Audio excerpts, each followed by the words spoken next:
Inilah revolusi mental, membangun generasi cerdas berkarakter, hadapi perubahan zaman, harapan bangsa untuk masa depan.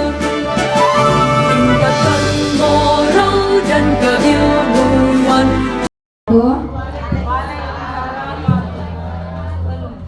Alhamdulillah, puji syukur kita panjatkan atas kehadirat Allah Subhanahu wa taala, karena berkat Dialah yang telah memberi kita nikmat kesehatan dan kesempatan sehingga kita dapat berkumpul di tempat yang sederhana ini. Dan tak lupa pula kita kirimkan salam dan salawat serta junjungan Nabi besar kita, Nabi Muhammad Sallallahu Alaihi Wasallam, karena beliaulah yang telah membawa kita dari alam yang gelap gulita menuju alam yang terang benderang seperti sekarang ini. Alhamdulillah. Baiklah, pada kesempatan hari ini, pada kesempatan yang berbahagia ini, saya tak lupa pula berterima kasih kepada teman-teman atau Ibu Ketua KKG dan teman-teman rekan sejawat telah hadir berkumpul di tempat KKG kita ini. Perkenalkan, kami dari salah satu rekan dari teman CGP SD Center Paleko, dan saya sendiri mewakili akan memaparkan atau akan menyebarkan atau mendesiminasi tentang apa yang kami dapatkan dari pendidikan guru penggerak. Jadi kita akan bagi juga ke teman-teman toh. Kita bagi juga hal-hal positif atau budaya-budaya positif yang kami lakukan, yang kami terapkan untuk diterapkan juga di sekolah teman-teman. Iya, bisa teman-teman lihat atau Bapak Ibu guru bisa lihat di atas aksi nyata modul 1.4 tentang budaya positif atau desiminasi menyebarkan pemahaman dan pengalaman penerapan budaya positif. Jadi sebelumnya kita melangkah ke slide berikutnya, saya ingin bertanya, ya, ada yang tahu tidak apa itu budaya positif, Bapak Ibu? Ada? Apa itu budaya positif? Kebiasaan yang baik. Iya, bagus. Kebiasaan yang baik. Iya. Jadi di sini saya akan menjelaskan tentang apa itu dulu budaya. Ya. Jadi budaya itu adalah kebiasaan atau hal-hal yang biasa kita lakukan di sekolah. Cuman mungkin kita sering lakukan di sekolah, tapi namanya yang kayak berubah. Budaya positif berarti kebiasaan atau hal-hal yang baik, ya. Kemudian apa itu positif? Positif itu apa itu positif? Iya, pengaruh yang baik. Iya. Seperti kita di sekolah ini, budaya positif. Kalau budaya positifnya SD Center itu atau pembiasaannya SD Center itu yang sering diterapkan atau sering dilakukan itu seperti menjemput siswa di depan sekolah. Itu kalau kita budaya positif di sekolah itu. Kemudian selain menjemput siswa di depan gerbang, budaya positifnya juga SD Center sekali sebulan sarapan bersama. Itu yang kami terapkan. Itu budaya-budaya positif kami. Kemudian ada juga yang namanya literasi Al-Quran. Jadi setiap sebelum jam pelajaran dimulai, kami itu di SD Center melakukan yang namanya literasi membaca Al-Quran 5 menit sebelum jam pelajaran dimulai. Ya, saya ucapkan di sini selamat datang Bapak Ibu guru hebat. Jadi Bapak Ibu guru semua ini calon hebat-hebat. Tidak ada di sini yang merasa pintar, tapi kita semua di sini sama-sama belajar ya Bapak Ibu. Kemudian mari belajar bersama berkolaborasi. Tahu tidak apa itu Bapak Ibu berkolaborasi? Iya, bekerja sama atau gotong royong dengan teman-teman yang ada di sekolah. Itu yang namanya berkolaborasi. Bukan juga hanya teman-teman di sekolah atau Bapak Ibu guru, tapi dengan anak-anak didik. Iya. Jadi budaya positif adalah nilai-nilai, keyakinan-keyakinan sekolah yang berpihak pada murid agar murid dapat berkembang menjadi pribadi yang kritis, penuh hormat dan bertanggung jawab. Jadi budaya positif adalah suatu nilai-nilai keyakinan yang kita lakukan di dalam kelas. Ya, hal-hal positif atau keyakinan kelas yang kita sepakati dengan anak didik. Apalagi yang guru-guru wali kelas itu harus ada yang namanya budaya positif atau harus ada yang namanya keyakinan kelas. Nah, jadi wali kelas dan siswa itu harus dan wajib membuat yang namanya keyakinan kelas di dalam kelasnya. Ya. Ya. Konsep utama budaya positif. Ya, konsep utama budaya positif. Yang pertama ada yang namanya perubahan paradigma belajar. Ya, sebentar kita jelaskan apa itu perubahan paradigma belajar. Kemudian ada namanya disiplin positif. Ya, kemudian kebutuhan dasar manusia, motivasi perilaku manusia, posisi kontrol, restitusi. Kemudian keyakinan kelas dan segitiga restitusi. Ya, oke. Saya akan menjelaskan tentang apa itu paradigma perubahan. Ya, paradigma perubahan yaitu pembelajaran yang dilakukan berdasarkan prinsip pembelajaran yang berdiferensiasi sehingga setiap siswa belajar sesuai dengan kebutuhan dari tahap perkembangannya untuk mewujudkan profil pelajar Pancasila.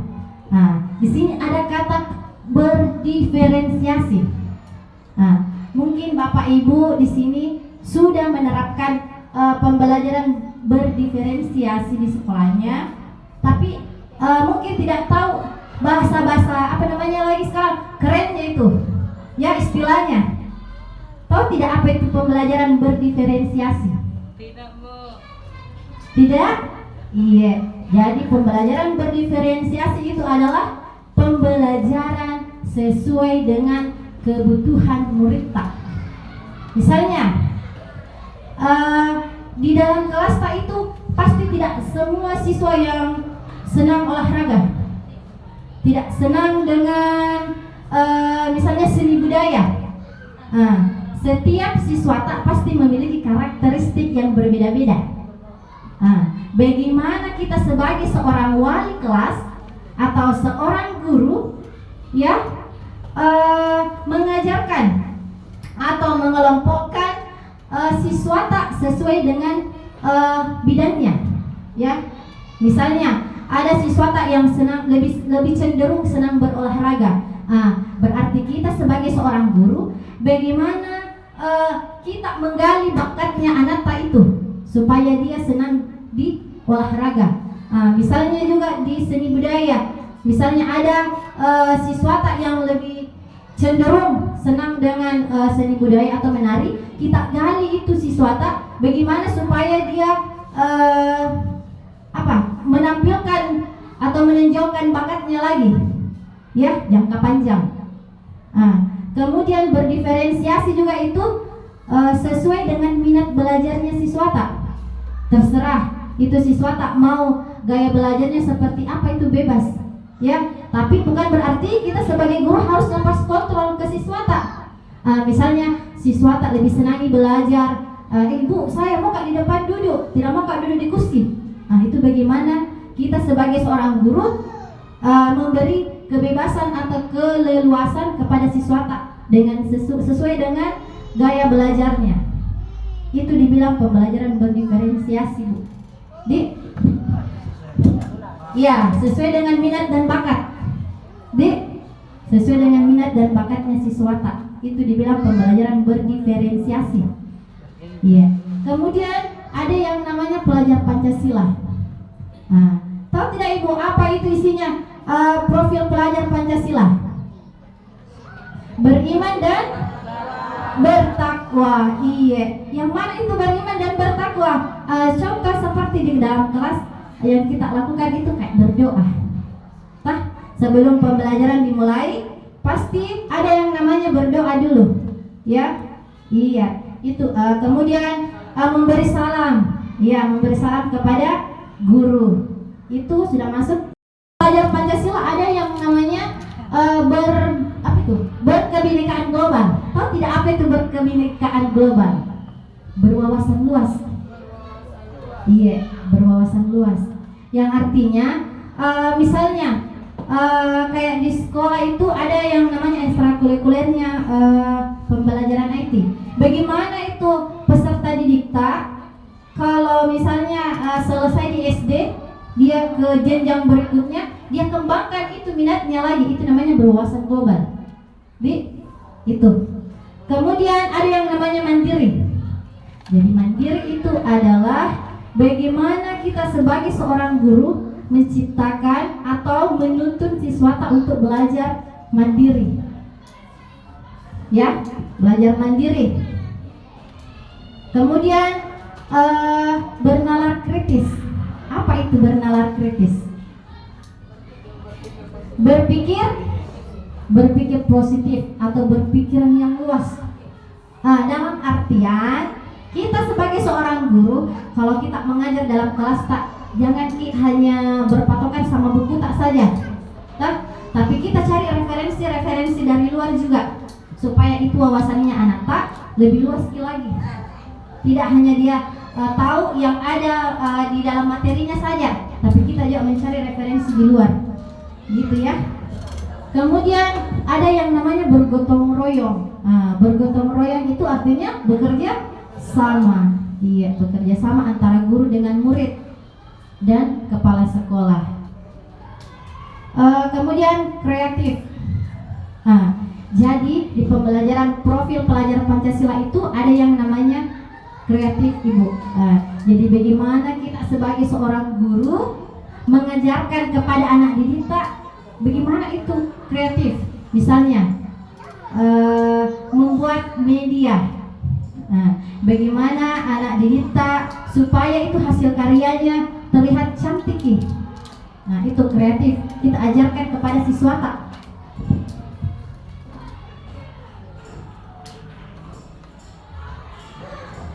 Kemudian yang kedua ada yang namanya disiplin positif.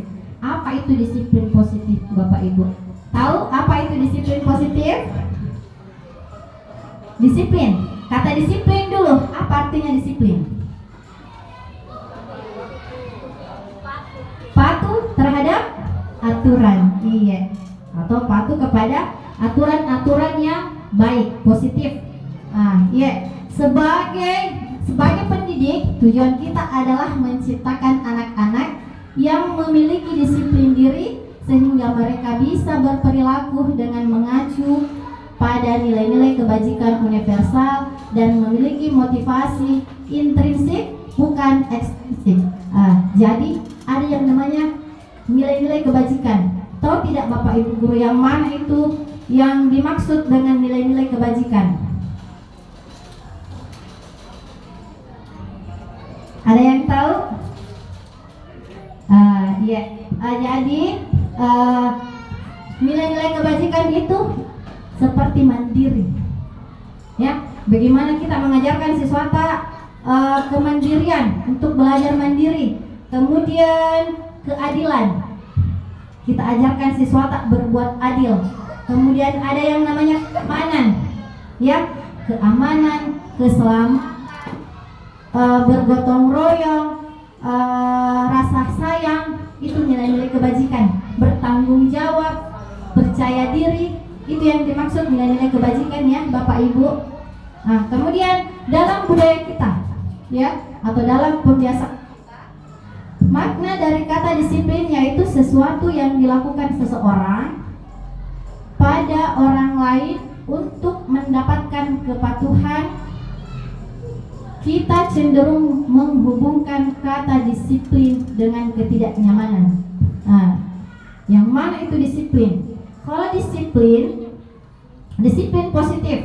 Disiplin positif merupakan salah satu cara penerapan disiplin, yaitu dengan bertujuan untuk menumbuhkan kesadaran serta memberdayakan anak untuk melakukan sesuatu tanpa paksaan, ancaman, dan hukuman.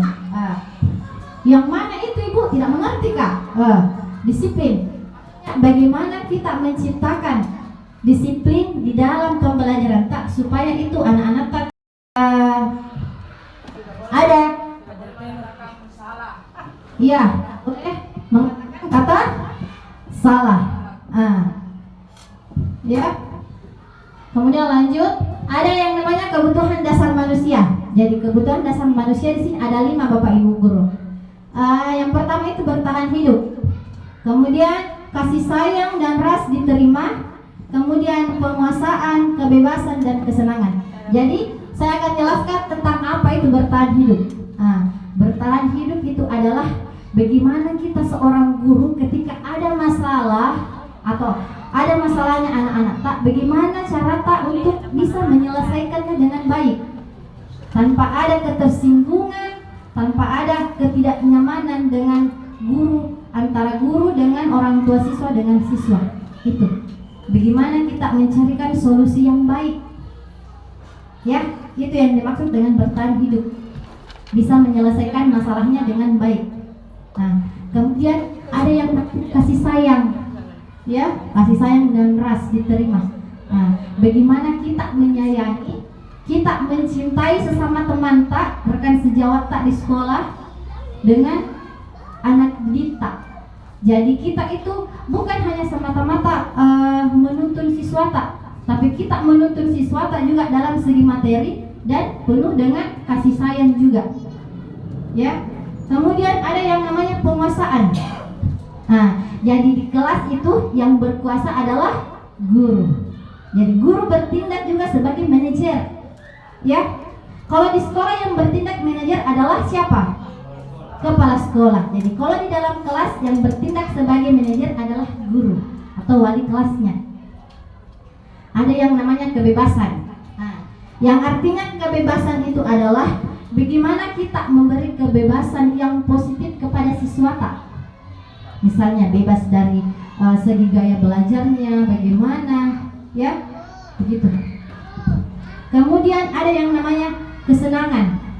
Jadi kita sebagai seorang guru, bagaimana menciptakan atau cara tak supaya itu anak didik tak tidak merasa bosan di dalam kelas tak. Iya. Misalnya kalau saya itu biasa mengajar matematika, karena kebetulan saya mengajar matematika di SD Center. Sebelum belajar itu saya ada yang namanya ice breaking dulu. Jadi sebenarnya itu Bapak Ibu sebelum mulai di pembelajaran ada yang namanya ice breaking dulu. Itu supaya anak-anak tak semangat di sebelum belajar. Terserah ice breakingnya mau seperti apa. Iya, itu harus, ya. Begitu sih. Ice breakingnya dulu Bu. Contoh dulu tuh. Ice breaking dulu Bu.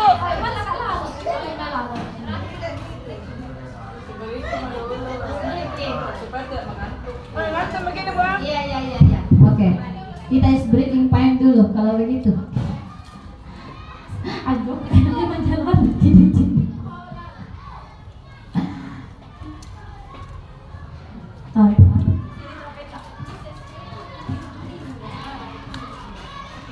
Baca di situ Mil. Kalau lewat ada dilihat juga. Itu bagus Mil. Bagus. Antum main putar di situ. Terserah apa? Ini peta.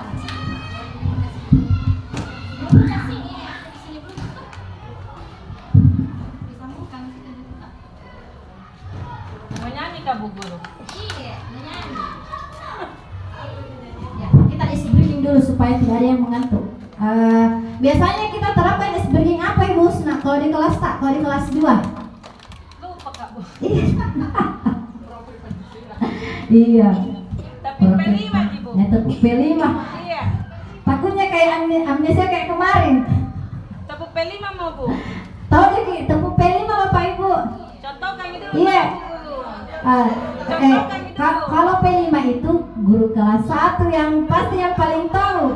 Toh kalau kita ini masih pakai kurikulum, iya bisa. Bisa pimpin. Iya bisa, silakan.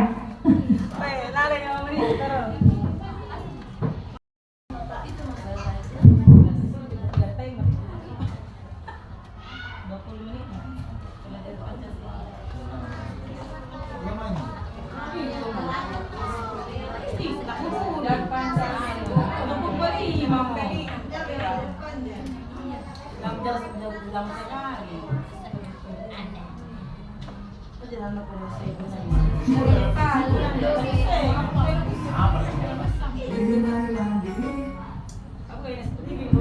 Oke, ayo saya minta Bapak Ibu guru semua berdiri dulu supaya tidak mengantuk. Kita ice breaking dulu. Kita joget-joget sama-sama. Iya. Oke. Tangan ke atas menggapai bintang, tangan ke samping burung yang terbang, tangan ke depan ikan berenang, duduk yang rapi siap berdoa. Putar-putar, tangan diputar, lunggu-lunggu-lung, tangan digulung, ular melingkar di pagar bundar, kanan, kiri, atas, bawah, siap berdoa. Oke.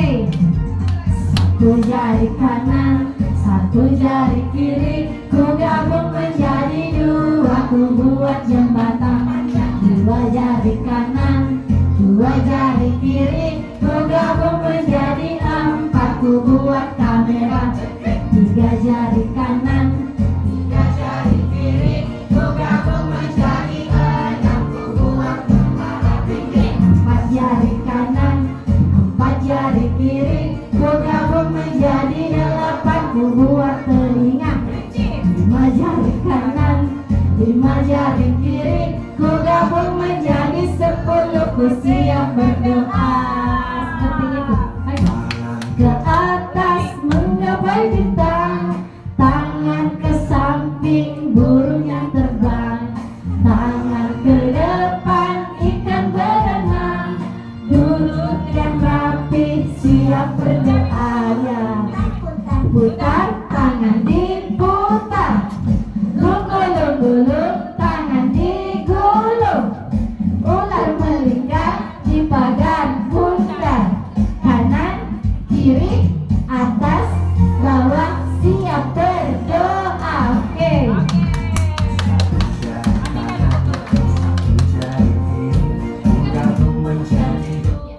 Iya, jadi saya itu biasa sebelum belajar saya menyanyi dulu sama anak-anak Bu, supaya tidak mengantuk. Sama dengan kalau pulang. Iya, jadi pertama dengan terakhir. Saya biasa ice breaking dulu. Terserah atau lagunya profil pelajar Pancasila, toh itu. Iya. Kemudian selanjutnya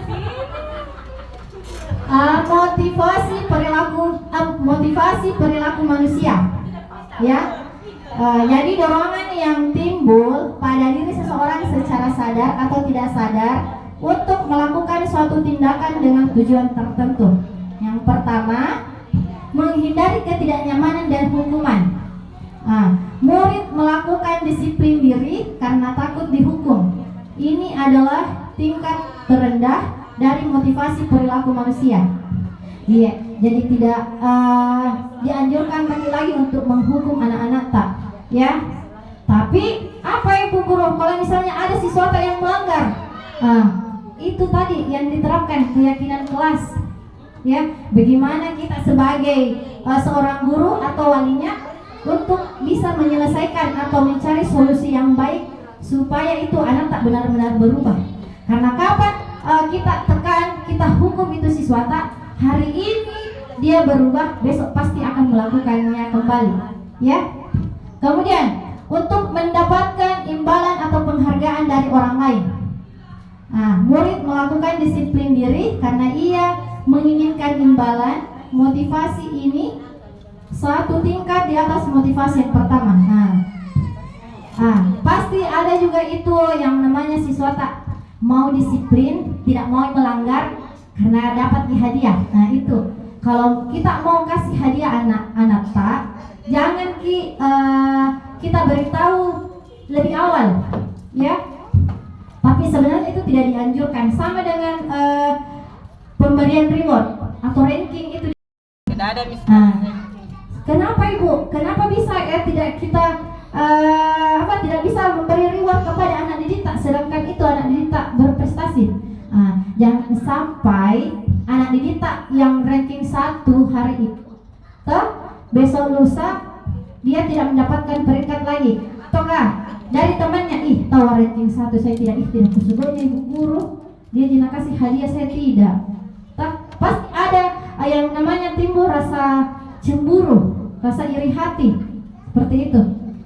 Kemudian untuk menjadi orang yang mereka inginkan dan menghargai diri sendiri dengan nilai-nilai yang mereka percaya. Murid melakukan disiplin diri karena sadar akan nilai-nilai kebajikan.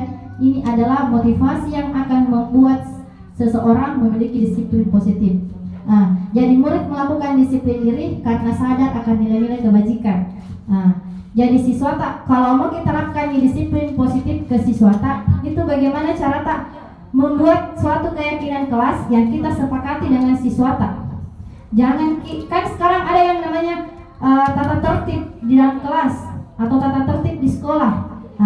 Beda itu Bapak Ibu, peraturan dengan keyakinan kelas atau keyakinan sekolah. Beda.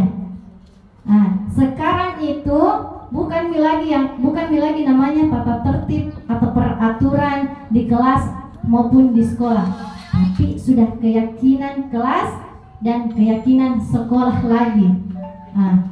Jadi setiap wali kelas itu harus membuat yang namanya keyakinan kelas. Keyakinan kelas itu harus membuat kesepakatan tak bersama. Misalnya dilarang membuang sampah di dalam kelas.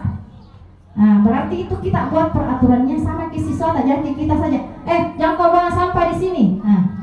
Itu tidak boleh kalau kita yang membuat peraturan sendiri. Harus ada kesepakatan tak dengan siswa tak. Iya, seperti itu.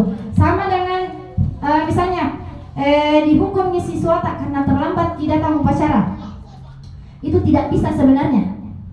Dan memang tidak bisa. Tidak bisa menghukum siswa tak yang datang terlambat.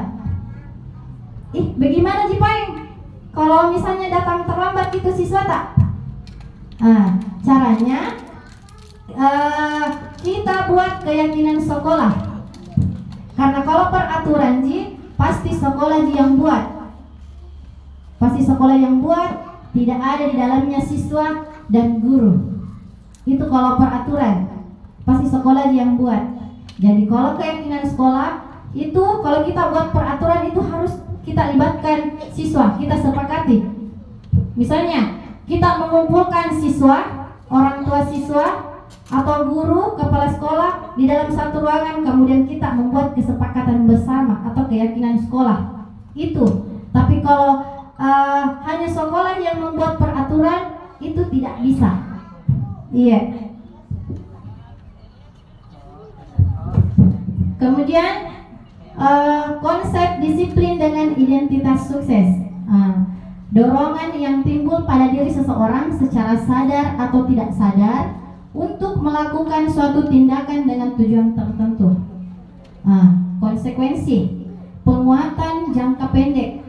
Kemudian perlu monitoring, stimulus atau respon. Murid menghormati peraturan, kehilangan waktu untuk mengurangi kesalahan. Kemudian restitusi. Murid bertanggung jawab atas perilakunya, fokus pada pemecahan masalah jangka panjang, menghormati diri dan orang lain, teori kontrol atau dirinya memegang kontrol, dan murid memperbaiki kesalahannya.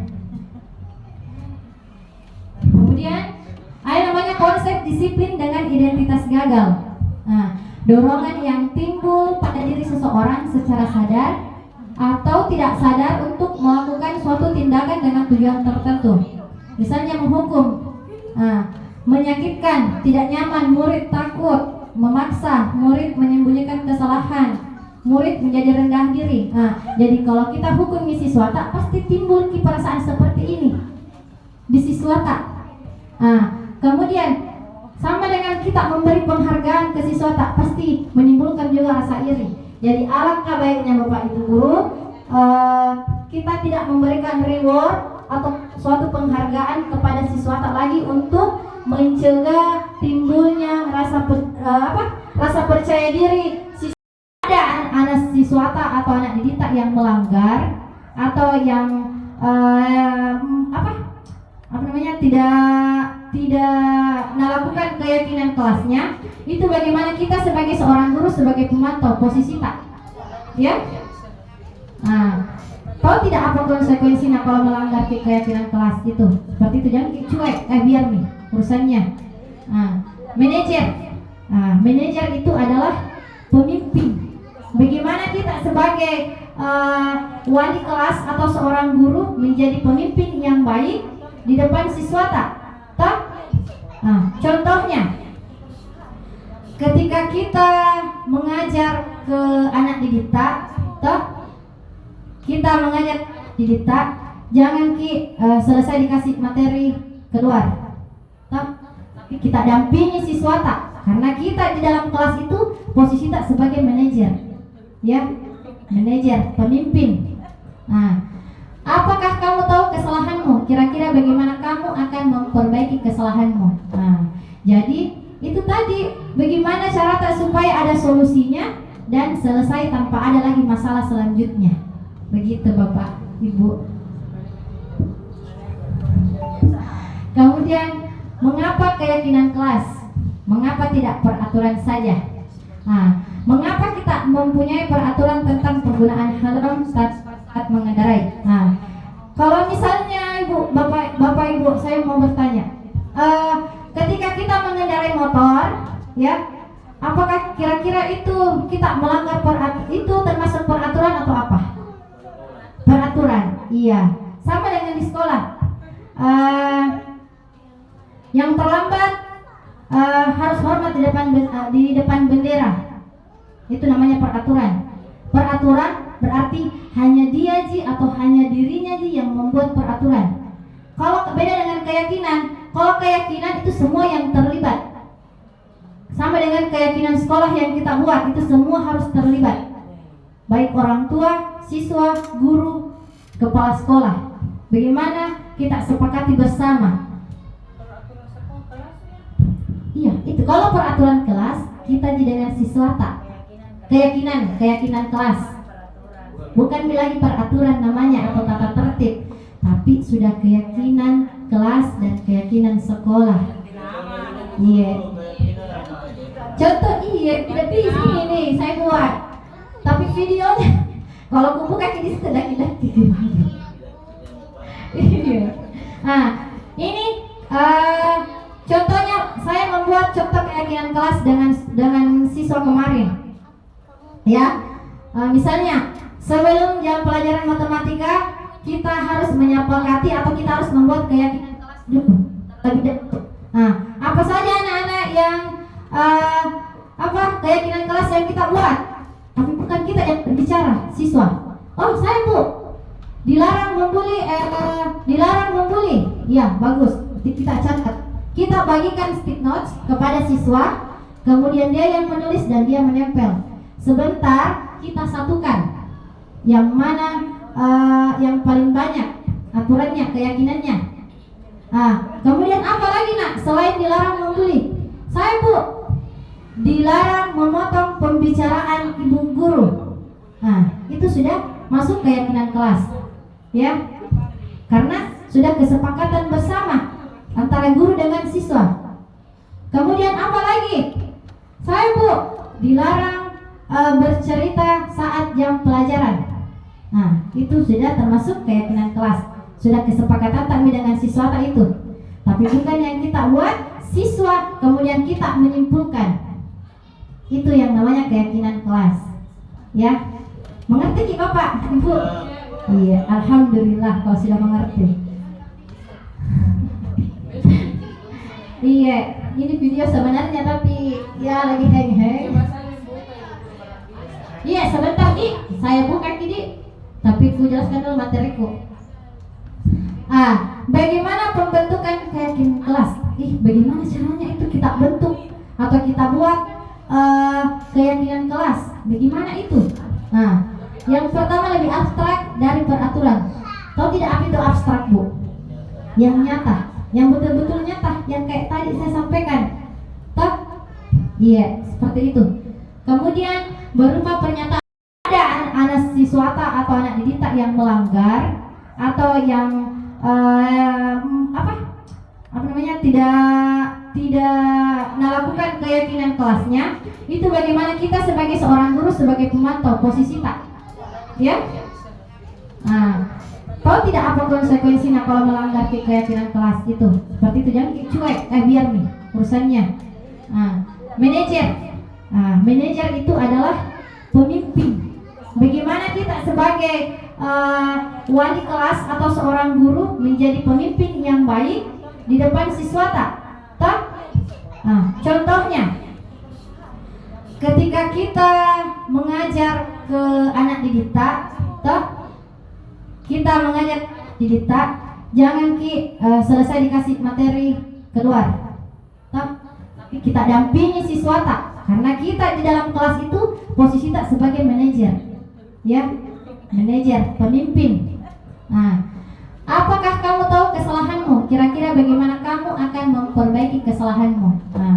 Jadi itu tadi, bagaimana cara supaya ada solusinya dan selesai tanpa ada lagi masalah selanjutnya. Begitu Bapak, Ibu. Kemudian, mengapa keyakinan kelas? Mengapa tidak peraturan saja? Mengapa kita mempunyai peraturan tentang penggunaan helm saat mengendarai?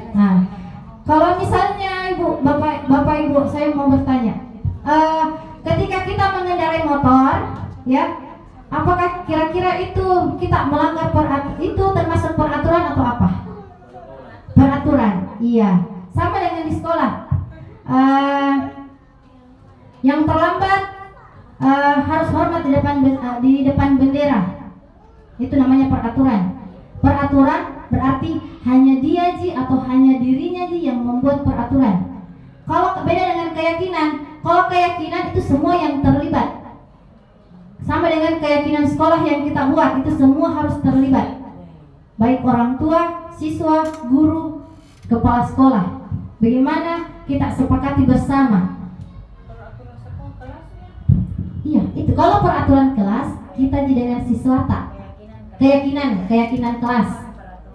Bukan lagi peraturan namanya atau tata tertib, tapi sudah keyakinan kelas dan keyakinan sekolah. Iya.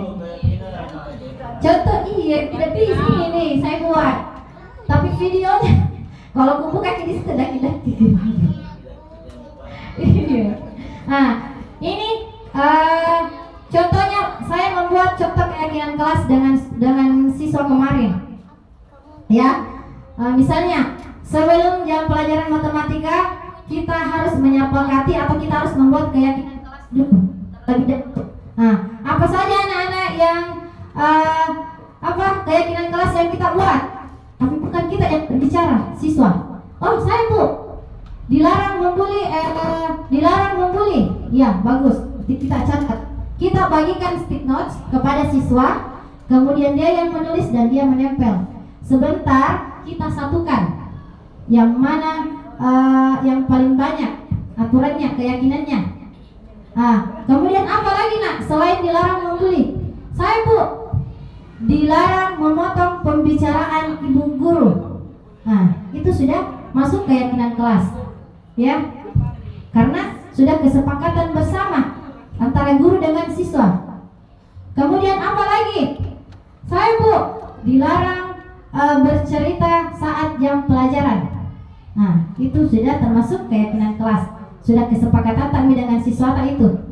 tapi bukan yang kita buat siswa kemudian kita menyimpulkan. Itu yang namanya keyakinan kelas. Ya, mengerti Bapak, Ibu? Iya, alhamdulillah kalau sudah mengerti. Iya, ini video sebenarnya tapi ya lagi hang-hang. Iya, sebentar Ki, saya buka Ki, tapi ku jelaskan dulu materiku. Bagaimana pembentukan keyakinan kelas? Bagaimana caranya itu kita bentuk atau kita buat keyakinan kelas? Bagaimana itu? Yang pertama lebih abstrak dari peraturan. Tahu tidak apa itu abstrak, Bu? Yang nyata, yang betul-betul nyata, yang kayak tadi saya sampaikan. Toh? Iya, seperti itu. Kemudian berupa pernyataan agar misalnya Nak Ahmad tidak melakukan kesalahan lagi dalam kelasnya, tidak bercerita. Oh iya Bu, saya tidak akan bercerita lagi dalam kelas. Kemudian kita tanyakan keyakinan kelasnya. Keyakinan kelas apa yang dia langgar? Kalau bercerita dalam kelas, tidak menghargai teman, tidak menghargai guru. Itu keyakinan kelas yang dia langgar. Kita ingatkan. Tahu tidak keyakinan kelas apa yang Anda langgar? Nah, itu yang namanya menanyakan keyakinan. Kita ingatkan nih kembali siswa tak. Nah, seperti itu. Kemudian menstabilkan identitas, teori kontrolnya itu kita semua akan melakukan hal yang terbaik yang bisa kita lakukan. Kemudian validasi tindakan, semua perilaku memiliki alasan. Jadi ketika ada siswa tak yang misalnya bercerita, kita tanya Ki, apa alasanmu? Apa alasan tak bercerita dalam kelas? Bu, matematika tadi bicara. Nah, seperti itu. Menanyakan keyakinan, kita semua memiliki motivasi internal.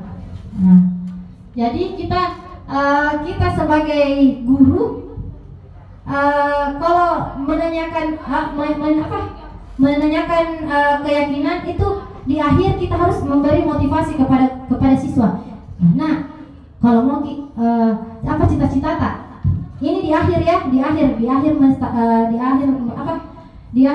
restitusi. Apa cita-cita tak ke depannya?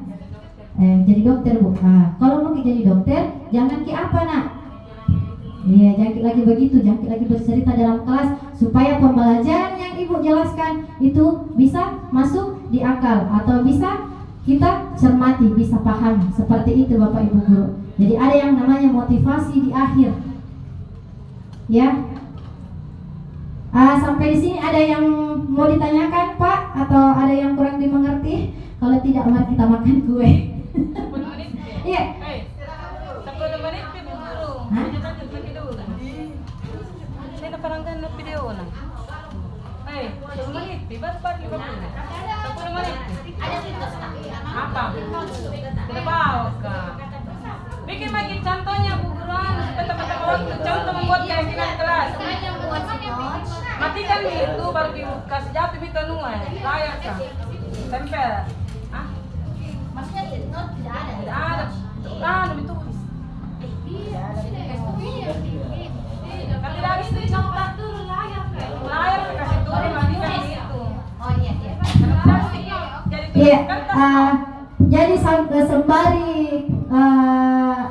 sembari memakan konsumsinya, sebentar kita mempraktikkan cara membuat keyakinan kelas.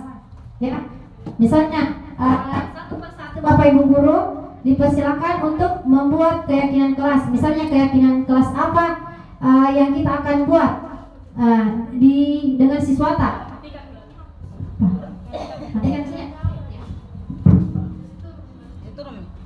Contohnya tadi itu buanglah sampah pada tempatnya. Iya, kita bilang coba. Kita yang nulis sendiri. itu kalimat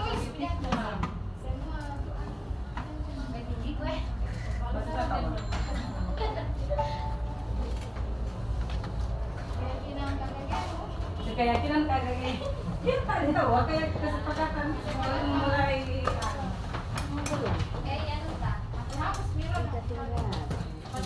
mana masih yang minum sama dia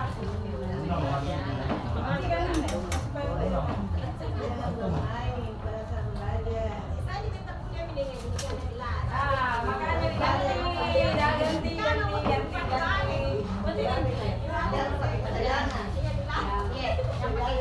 Kan yang namanya dilarang itu banyak. Tidak boleh kata tidak. Tidak jarang. Jadi kalau pada tempatnya. Kalian tolong apa ini?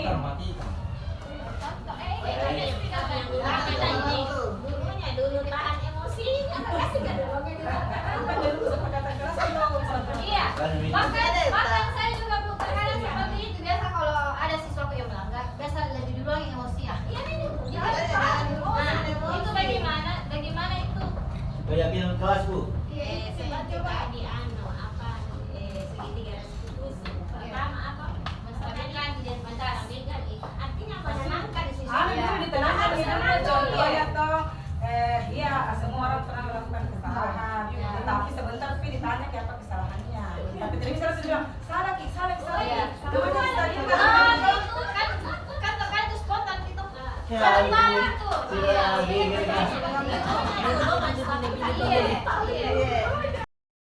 Seperti ini.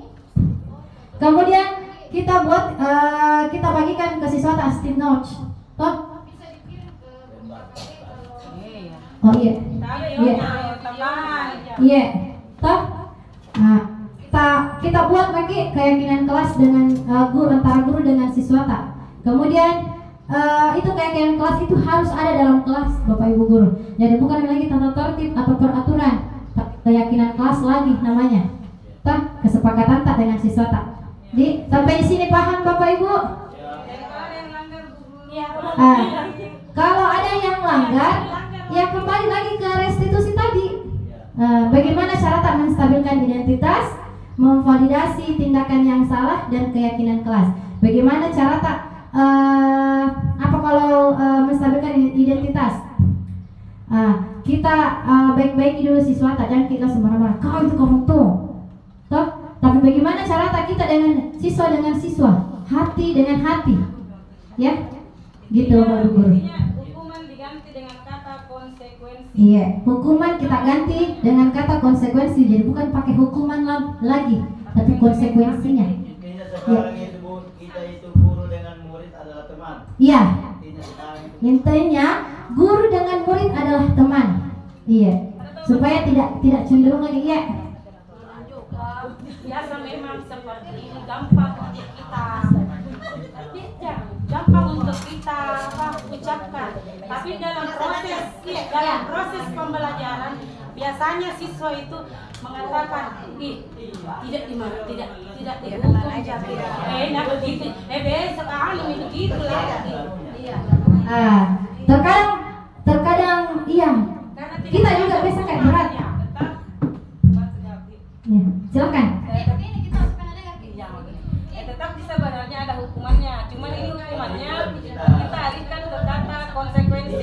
Dimana kan kalau konsekuensi itu ada kesepakatan antara guru dengan siswa. Misalnya guru misalnya siswa merusak bukunya temannya, otomatis bukan lagi kau dihukum tapi tetap ada tanggung jawabnya anak di situ untuk mengganti buku yang dirusak oleh temannya. Jadi yang mau ditanamkan di situ adalah tanggung jawab. Seperti itu. Iya. Mungkin itu dari saya. Jadi kalau memukul temannya bagaimana? Kalau memukul temannya, artinya dia melanggar keyakinan, tidak menghargai orang Iya, lain. tidak menghargai orang lain. Tidak menghargai teman. Kira-kira tetap ada konsekuensinya itu sudah kita sepakati. Konsekuensi yang bagaimana hukumannya supaya bisa terima itu anak-anak. Yang tadi dengan segitiga restitusi kita panggil siswa tak. Nah, bagaimana cara tak menstabilkan identitas kita dari hati ke hati dulu, jangan kayak langsung marah siswa tak. Tuh? Iya. Nah, jangan sampai ada ketersinggungan atau apa dendamnya sama kita. Tapi bagaimana cara tak kita dengan guru dari hati ke hati, berbicara dengan baik, kemudian menanyakan alasannya kenapa seperti itu, kemudian solusinya bagaimana, kita mencarikan solusi. Kemudian kalau pakai metode zaman dulu itu zaman apa namanya ya zaman batu, itu seperti itu, bukan lagi diganrangan. Tabe. Iya, silakan. Terima kasih. Kalau saya saat di sekolah, kalau solusi saya kalau ada murid seperti itu, dua-duanya saya panggil ke kantor.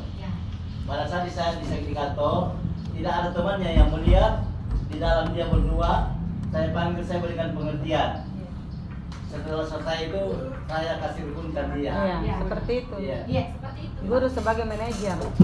Jadi itu harus Sebagai manajer. Iya.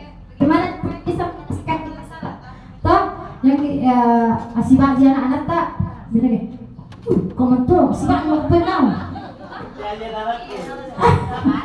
Oke. di sekolah kono Hasan Pak. Iya, iya, silakan Bu, silakan bertanya Bu.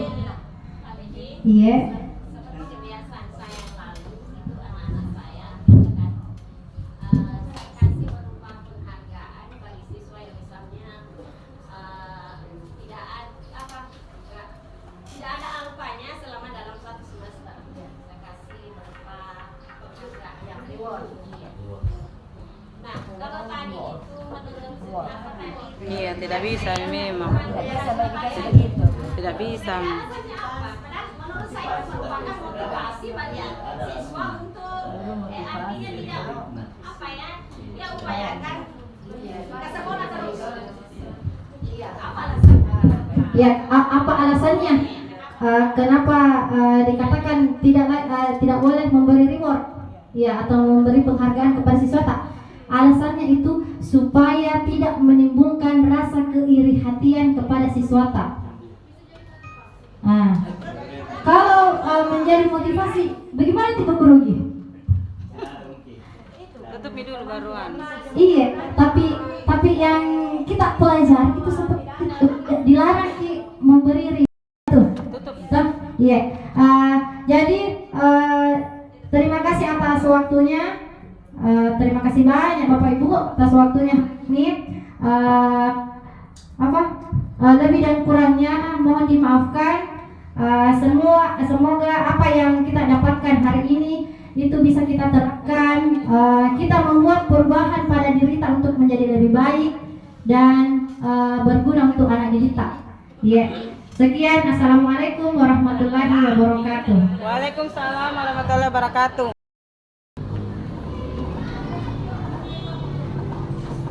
Baiklah, sebelum kita mulai pembelajaran hari ini, kita akan membuat yang namanya kesepakatan kelas atau keyakinan kelas. Oh tidak, apa itu keyakinan kelas? Oh tidak? Iya. Jadi keyakinan kelas adalah peraturan yang ada di dalam kelas, ya. Artinya kita membuat peraturan yang betul-betul kita sadari dari dalam diri kita, ya. Beda dengan kayak peraturan umum, ya. Kalau peraturan umum itu boleh jadi hari ini kita bertaubat, apabila kita lakukan besok kita lakukan lagi. Itu bedanya, ya. Kalau keyakinan betul-betul dari hati kita berbuat salah di hari ini, tapi jangka panjang. Dalam artian berbuat salah di hari ini, kita betul-betul sadari kesalahan kita. Oh iya, salah kayak ini. Misalnya dilarang membuang sampah, dilarang membuang sampah dalam kelas. Nah, kira-kira itu adalah sebuah kesalahan tidak? Kesalahan, ya. Karena apa?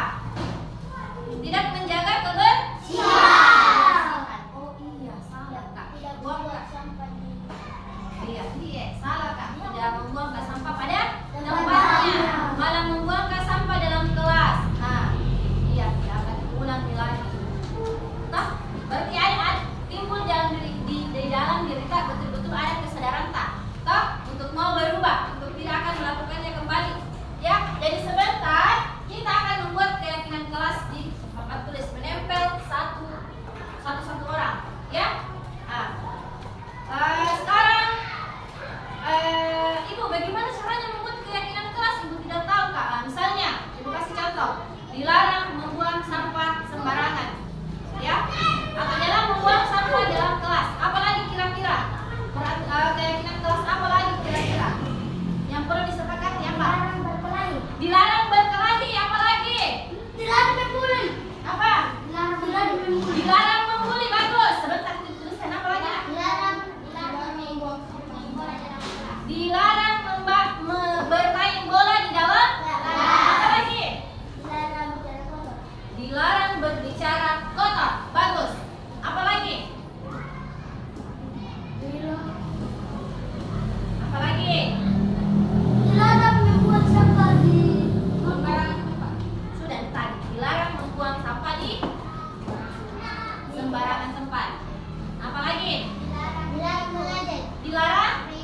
Dilarang ribut. Bagus. Apa lagi? Dilarang? Ya dilarang mengejek atau membuli. Toh? Ya dilarang menyebut nama orang tua teman, yaitu termasuk dengan membuli ya. Apalagi kira-kira? Dilarang? Iya, dilarang memakai sepatu di dalam kelas. Nah, itu kesepakatan bersama ya. Berarti artinya tidak boleh dilanggar. Ya, kalau ada keyakinan kelas seperti ini, dilarang memakai sepatu dalam kelas, artinya jangan dibawa sepatu tak masuk. Meskipun itu kita simpan dalam laci, tapi harus disimpan di luar kelas. Apalagi kira-kira? Iya, dilarang memakai sendal ke sekolah. Apalagi dilarang merusak pajangan. Bagus. Nah, itu sebentar bisa kita tempelkan di papan tulis. Apalagi kira-kira?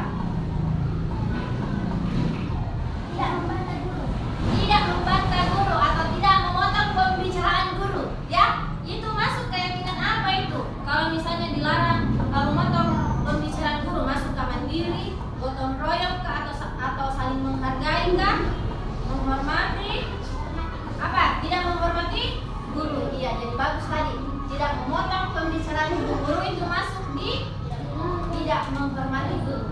Apalagi? Nah, tadi ada yang temannya bilang dilarang mengejek. Nah, itu termasuk keyakinan tidak menghargai guru. Iya, berarti harus saling menghargai. Apalagi? Dilarang lari di dalam kelas. Dilarang lari di dalam kelas. Iya, bagus. Dilarang megang pendidikan di kelas. Dilarang bermain HP di dalam Kelas. kelas. Bagus. Dilarang bermain air, atau basah-basah di dalam kelas. Apalagi kira-kira? Dilarang main-main. Ya sudah tadi dilarang main-main. Apalagi? Dilarang merokok dalam Dilarang tidak melaksanakan jadwal piket. Ya. Jadi kita buat jadwal piket itu harus betul-betul dilaksanakan.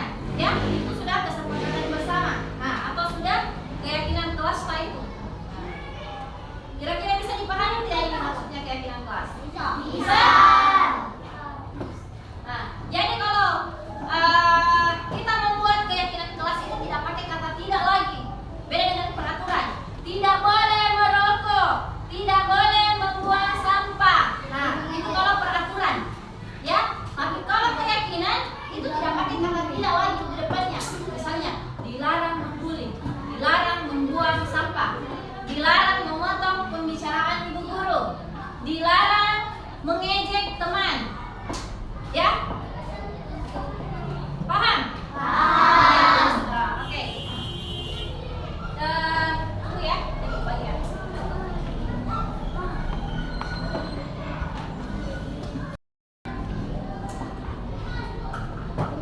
Baiklah, ibu akan membagikan stiker ini satu-satu orang. Nah, jadi setelah kita tulis keyakinan kelas yang kita sepakati, kalian menempelkannya satu persatu di papan tulis. Bisa? Bisa. Ngerti? Ya. Sebentar kita rangkum kesepakatan yang mana kita ambil, kesepakatan mana yang kita kesepakati bersama dalam kelas ini. Oke? Ya, oke. Sekarang ibu bagikan ya. Tulis masing-masing keyakinan kelas yang tadi kita sepakati. Oke. Ingat.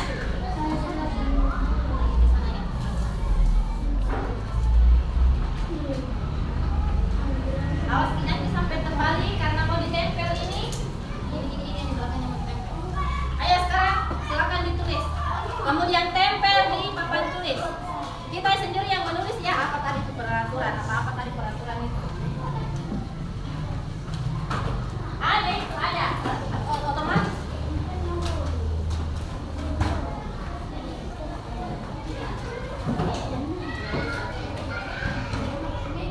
Oke, ayo silakan tulis.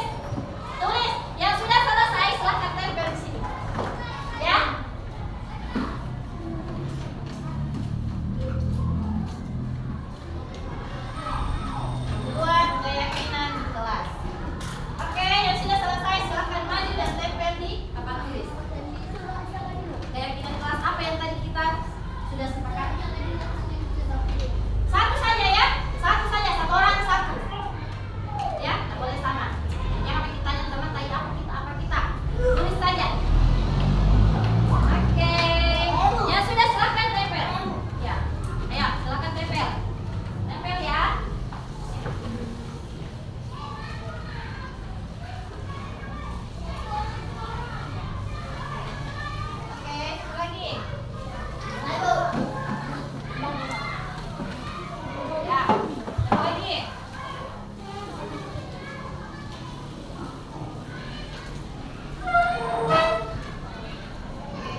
Kemudian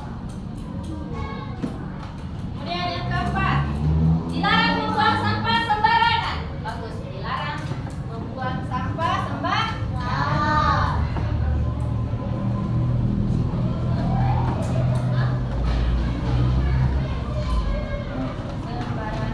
Bagus. Yang kelima, dilarang main air dalam kelas ya, atau dilarang bermain ya. Berarti harus menjaga kebersihan namanya itu. Sama dengan dilarang membuang sampah, berarti itu masuk keyakinan dilarang apa? Harus menjaga kebersihan. Dilarang belajar sama orang tua.